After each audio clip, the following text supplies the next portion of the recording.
మొన్న ఐబొమ్మ రవి అరెస్ట్ అయ్యాడు కదా. అరెస్ట్ అయిన తర్వాత హైకోర్టులో మనం డీటెయిల్స్ అన్ని ప్రింటింగ్ తీయడానికి వెళ్తే అప్పుడు వచ్చేసి సడన్ గా హైకోర్టు వెబ్సైట్ అయితే హ్యాక్ అయిపోయింది అనమాట. ఇదైతే ఐబొమ్మ రవి వల్ల అసిస్టెన్సీ చేసినారని చెప్పేసి సోషల్ మీడియా అంతా ట్రెండ్ అవుతుంది. అండ్ సో మనకి క్లౌడ్ ఫ్లేయర్ అని ఒక వెబ్సైట్ ఉంటది అనమాట. అది వెబ్సైట్ అంటే వెబ్సైట్ కాదు, మెనీ వెబ్సైట్స్ కి ఒక ఇల్లు లాంటిది. అది లేకపోతే మెనీ వెబ్సైట్స్ పనిచేయవు. అది మొన్న 30 minutes షార్టేజ్ అయిందనమాట. అయిన తర్వాత ఏమైందంటే చాట్ జీపీటీ కానీ, ఊబర్ కానీ, స్పాటిఫై కానీ, ఇంకా ఎక్స్ కానీ, మనం ట్విట్టర్ అని పిలుచుకుంటాం, ఇవన్నీ వెబ్సైట్స్ అయితే పనిచేయలేదు. ఒక 30 minutes పాటు ప్రపంచం అంతా ఆగిపోయిందనమాట. ఎందుకంటే ప్రపంచంలో సగానికి సగం వెబ్సైట్స్ కి హోస్టింగ్ ప్రొవైడర్ ఇదే అనమాట, మనకి క్లౌడ్ ఫ్లేయరే. అంత ఇంపార్టెన్స్ ఉంది ప్రపంచంలో క్లౌడ్ ఫ్లేయర్ కి.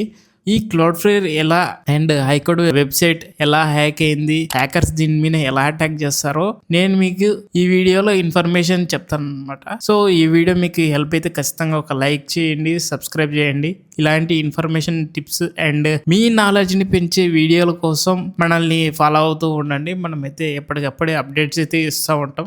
జనరల్ గా మీకు ఎలా పనిచేస్తుంది అని చెప్పేదానికంటే ముందు ఫస్ట్ మీకు ఒక ఎగ్జాంపుల్ చెప్తాను చూడండి.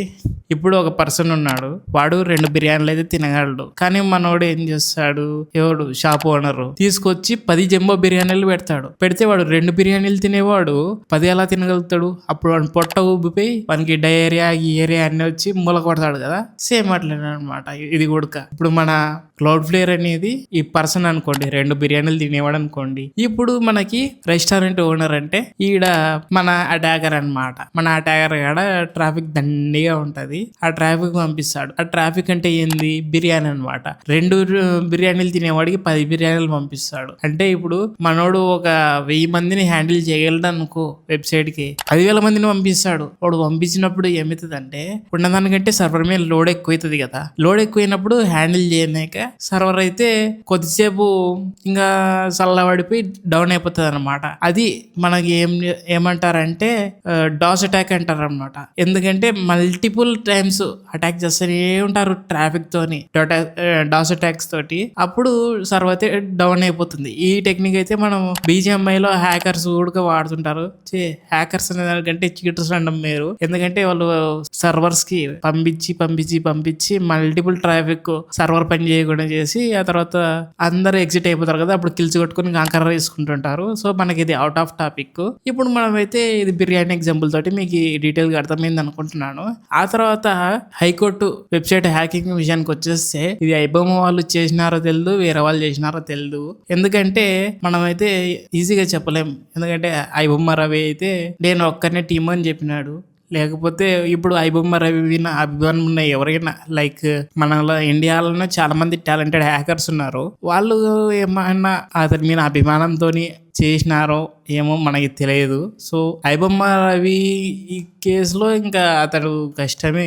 ఎందుకంటే చాలా ఇల్లీగల్ కాబట్టి ప్రొడ్యూసర్స్ రాజమౌళి గారు ఇంకా చాలా మంది వచ్చేసి చెప్పేసినారనమాట, మనకి చాలా లాస్ వచ్చేసింది, 20,000 కోట్లు వచ్చేసింది అని ఎంతనో చెప్పినారు. ఫిగర్ నాకైతే ఐడియా లేదు. సో ఇప్పుడు మీకు ఫస్ట్ ఎగ్జాంపుల్ చెప్పినా కదా, డాస్ అటాక్ మల్టిపుల్ ట్రాఫిక్ది.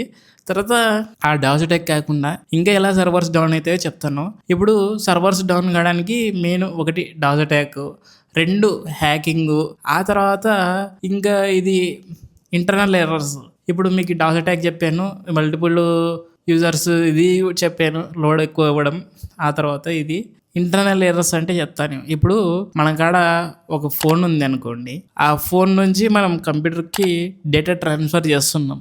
అప్పుడు డేటా ట్రాన్స్ఫర్ చేసేటప్పుడు మనకు పిన్ కొద్దిగా లూజ్ ఉన్నా, లేకపోతే మనకు సాఫ్ట్వేర్లో మనం USB ట్రాన్స్ఫర్ సెలెక్ట్ చేయకపోయినా, ఫోన్లో మనకైతే డేటా రాదు కదా. అలాగే ఇక్కడ ఏమవుతుందంటే మనకి సర్వర్స్లో మనం ఒక కోడ్ ఉంటుంది అనమాట.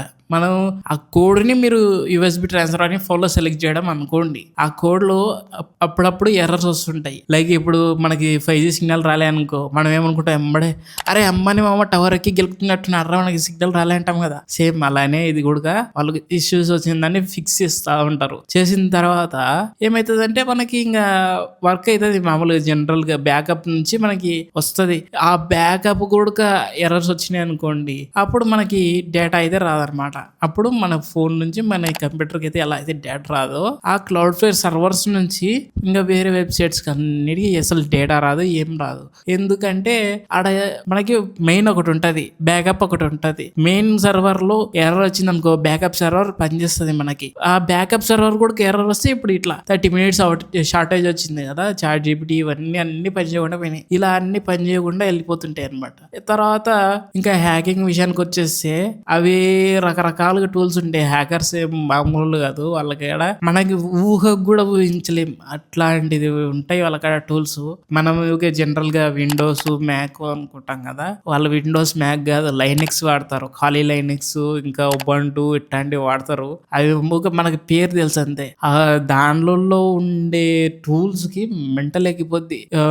ఇప్పుడు మనం ఆండ్రాయిడ్ ఫోన్లో యూఎస్బి డిబగ్గింగ్ అని వింటాం కదా. యూఎస్బి డిబగ్గింగ్ అంటే మనకి యూఎస్బి మనం అలౌ చేయడం, సాఫ్ట్వేర్ కంప్యూటర్ నుంచి మనకి ఫోన్లోకి ఎట్లా రావాలి అనేది మనం అలౌ చేస్తాం అనమాట. అలౌ చేస్తేనే మనకి ఫోటో పర్మిషన్ ఇస్తుంది. మనకి డిబగ్గింగ్ ఆన్ అయ్యి మనం కంప్యూటర్ల నుంచి ఫోన్లోకి ఏమైనా ఇన్స్టాల్ చేయగలం, అంతే. ఆ తర్వాత ఇప్పుడు మన వెబ్సైట్లో ఒక బగ్ ఉంది అనుకోండి, ఆ బగ్ హంటింగ్ చేస్తారన్నమాట. బగ్ హంటింగ్ అంటారు దాన్ని. బగ్ హంటింగ్ చేసిన తర్వాత దానికి మన వాళ్ళు ఏం చేస్తారంటే డీబగింగ్ చేస్తారు, అంటే రివర్స్ ఇంజనీరింగ్ అది ఇది ఏమేమో చేసి ఆ వెబ్సైట్ని అయితే హ్యాక్ చేస్తారు అనమాట. హ్యాక్ చేసిన తర్వాత మన వాళ్ళు ఊరుకుంటారా? ఎన్నో కోట్ల మంది డేటా చోరీ చేసేసుకొని హార్డ్ డ్రైవ్లో సేవ్ చేసుకుంటారు. సేవ్ చేసుకున్న తర్వాత దాన్ని మల్టిపుల్ టైమ్స్ రెప్లికేట్ చేసి వాళ్ళ సర్వర్ మీదే వదులుతారు అనమాట. వదిలిన తర్వాత ఇంకేముంది, సైట్ క్రాష్ అయిపోద్ది, లేకుంటే అది తీసుకుపోయి డార్క్ వెబ్ లో పెట్టి అమ్మేస్తారు. సో ఇట్లా ఉంటుంది అనమాట పంచాయతీ. సో ఏదైనా వెబ్సైట్కి వెళ్ళే ముందర ఇప్పుడు ఐబొమ్మ లాంటి వెబ్సైట్సే మీ డేటా చెక్ చేస్తాడు. అట్లా చెక్ చేస్తున్నాడనే వీళ్ళు పోలీస్ సార్ వాళ్ళు కంప్లైంట్ అయితే పెట్టారు దాని మీద. అది 5 కోట్ల మంది 50 కోట్ల మందో తెలియదు కరెక్ట్గా. సార్ వాళ్ళు తర్వాత రిపోర్ట్ అయితే ఇస్తారు. ఇప్పుడు అలా డేటా పోకుండా ఉండాలంటే మనమైతే చాలా జాగ్రత్తగా ఉండాలి. వీలైనంత వరకు కుకీస్ని యాక్సెప్ట్ చేయకండి ఏ వెబ్సైట్కి పోయినా. అంతే ఐబొమ్మ రవి పోయినాడని ఇంకా వేరే వెబ్సైట్లకు పోతారు కదా, అక్కడ చాలా అయితే పవర్ ప్యాడ్స్ అవి ఉంటాయి, అన్నీ ఉంటాయి. ఉన్నప్పుడు మనం ఏం చేస్తామంటే కుకీస్ అడుగుతుంది అది వెబ్సైట్. కుకీస్ అడిగినప్పుడు మనం యాక్సెప్ట్ కొడుతుంటాం. అట్టకండి కొట్టకండి, అసలు వీలైతే అవాయిడ్ చేయండి. ఇంకా మనం చూస్తాం కాబట్టి ఇట్లా మ్యాక్సిమం అవాయిడ్ చేయడానికి ట్రై చేయండి. ఏదో ఇంకా మీకు డబ్బులు ఇబ్బంది ఉంటున్నా అప్పుడు ట్రై చేయండి చూడడానికి. ఇంకా కుకీస్ యాక్సెప్ట్ చేయకుండా ఇంకోగ్నేటివ్లో బ్రౌజ్ చేయండి. వీలైతే మీ పర్సనల్ ఇన్ఫర్మేషన్ ఉన్న ఫోన్లో అస్సలు బ్రౌజ్ చేయకండి. ఇలా మీ ఇన్ఫర్మేషన్ అయితే హ్యాక్ కాకుండా ప్రివెంట్ చేసుకోవచ్చు. మీరు ఒకవేళ iOS అయితే మీకు ఎట్లా ఐఫోన్ అలో చేయట్లేదు అంటివి, ఆండ్రాయిడ్ వాళ్ళు జాగ్రత్తగా ఉండండి. అండ్ మీకు ఫోన్లో లేటెస్ట్ సెక్యూరిటీ ప్యాచెస్ వస్తుంటాయి, అవి ఎప్పటికప్పుడు అప్డేట్ చేసుకుంటూ ఉండండి. లేకపోతే వేసేస్తారు సెక్యూరిటీ ప్యాచ్. లేకపోతే అవుట్డేటర్ అనుకో, దాంట్లో బగ్స్ ఉంటాయి, బగ్స్ తొందరగా కనుక్కుంటారు కాబట్టి హ్యాక్ చేయడానికి స్కోప్ ఉంటుంది. అదే లేటెస్ట్ అనుకో, కొత్త మారుతూనే ఉంటుంది కదా సెక్యూరిటీ ప్యాచ్, అప్పుడు మనకి హ్యాక్ చేయడానికి అంత స్కోప్ ఉండదు హ్యాకర్స్కి అయితే. సో ఎప్పుడైనా కానీ మీ ప్రైమరీ ఫోన్లో ఇట్లాంటివన్నీ చేయకండి. సినిమాలు డౌన్లోడ్ చేయడం బ్యాకప్లో చేసుకొని ఒకవేళ దాని నుంచి షేర్ చేసుకోండి, అంతే కదా, ఎంతసేపు అవుతుంది. సో ఈరోజు వీడియో అయితే ఇదే. మీకు హెల్ప్ఫుల్గా అనిపిస్తే దయచేసి లైక్ చేసి సబ్స్క్రైబ్ చేసుకోండి. ఇలాంటి ఎంతో ఇన్ఫర్మేషన్ వీడియోస్ మీకు అందిస్తుంటున్నాను. ఫస్ట్ 1K సబ్స్క్రైబర్స్ రీచ్ చేయడానికి ట్రై చేస్తున్నాను. హెల్ప్ చేయండి కొద్దిగా. బాయ్ మామా.